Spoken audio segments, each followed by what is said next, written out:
Колеги од ВМРО ДПМНЕ го величате Великден, го величаме животот на смртта, а се уште не ви е срам, истиот начин, истото обструирање на овој парламент да го продолжите и денеска.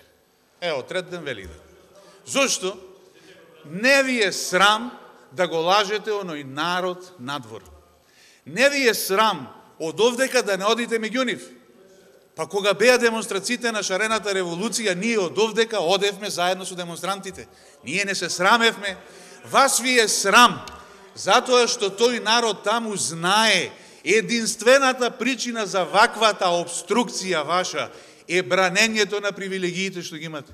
Никаква друга причина нема.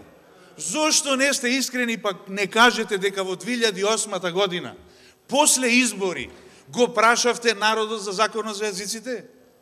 Организиравте нови вонредни парламентарни избори за да ги прашате граѓаните дали се закон за јазиците? Во 2011 година, после вонредните парламентарни избори, организиравте нови вонредни парламентарни избори за да го прашате народот дали е за унапредување на употребата на законот за јазиците?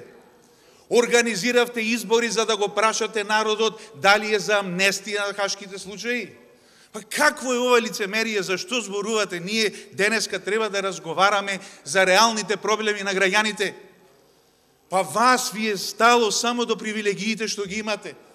Едниот не знам милионски суми со фамилиарни фирми, другиот милионски суми исто со фамилиарни фирми, третата мажот директор, четвртиот синот, керката вработени снаи и внуки, милиони, овдека до 51 можам да редам.